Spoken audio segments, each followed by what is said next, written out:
તમે જે investment areas આપ્યા ફિક્સ્ડ ઇન્કમ માટે, એમાં તમે ઇન્કમ પ્લસ આર્બિટ્રાજની વાત કરી, રાઈટ? અને it's a fairly new product, અને એમાં તમને બેનિફિટ એ મળે છે કે તમે ડેટમાં પણ રહો, પણ રિટર્ન્સ થોડા વધારે મળે છે ડેટ કરતાં. એટલે it's a nice combination, right? અને પીપલ આર ઓલવેઝ લુકિંગ કે નવા કયા પ્રોડક્ટ છે ને ક્યાં હું વધારે રિટર્ન્સ મેળવી શકું. આજ થોડું જો વધારે જો તમે અમને એક્સપ્લેન કરી શકો દર્શકોને. સો એકચ્યુઅલી યુ રાઈટ પ્રીતિબેન કે આ કેટેગરી છે ને લાસ્ટ એક વર્ષમાં જ કાફી ઉભરી છે. અને તમે અગર જોશો તો એક વર્ષ પહેલા આ કેટેગરીમાં ₹1 પણ નિયોગ નહોતો. Broadly largely 300-400 crores at industry level. અને તમે આજે જોશો તો આ કેટેગરીમાં up to I think almost 25,000 કરોડનો ઇયોમ આવ્યું છે across all market players, all mutual funds. અમારા હિસાબે આ કેટેગરી અગર તમે જોશો તો ઇન્વેસ્ટરને અગર સમજાવશો તો શું છે, ફંડ ઓફ ફંડ કેટેગરી છે.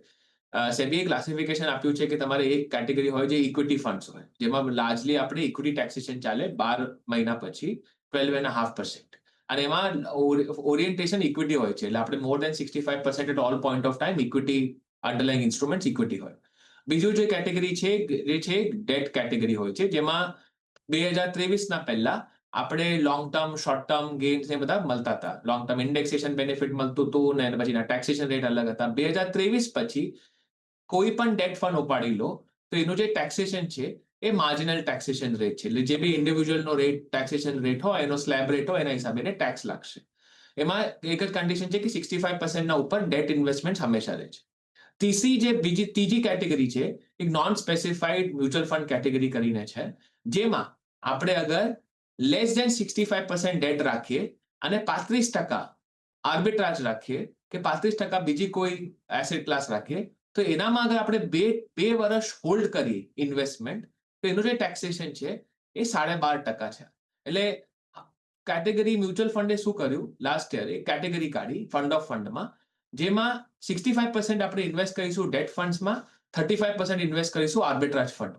એ બંનેનું કોમ્બિનેશન લઈને જે 100% તમે અગર 2 વર્ષ સુધી ઇન્વેસ્ટમેન્ટ આપણે નિવેશ કરીએ અને આપણે ઇન્વેસ્ટમેન્ટ રાખીએ, એમાં રોકાણ રાખીએ, તો એના હિસાબે તમારું જે ટેક્સેશન લાગવાનું છે ઇક્વિટી ટેક્સેશન લાગશે. એટલે આપણે પ્રી 2023ના હિસાબે આપણે જે પહેલા ટેક્સ બેનિફિટ મળતું હતું ડેટ ઇન્વેસ્ટમેન્ટ કર્યા પર, એવું જ ટેક્સેશન બેનિફિટ આપણે આ પ્રોડક્ટમાં મળીએ, જેમાં 65% ડેટ ઇન્વેસ્ટમેન્ટ રહે છે અને 35% આર્બિટ્રાજ ફંડ્સ રહે છે.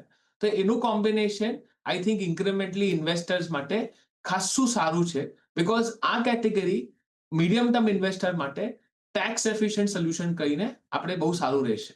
તો this is the category which I was talking about ને મીડિયમ ટર્મ ઇન્વેસ્ટર માટે આઈ થિંક ઇન્ક્રિમેન્ટલી અગર તમે મને પૂછશો વન સ્ટોપ ડેટ સોલ્યુશન કયો ફંડ હોય, તો મારા હિસાબે income plus arbitrage fund of fund એ વન સ્ટોપ સોલ્યુશન છે going ahead for investors who are looking at 2 year plus investment horizon અને ટેક્સ એફિશિયન્ટ સોલ્યુશન.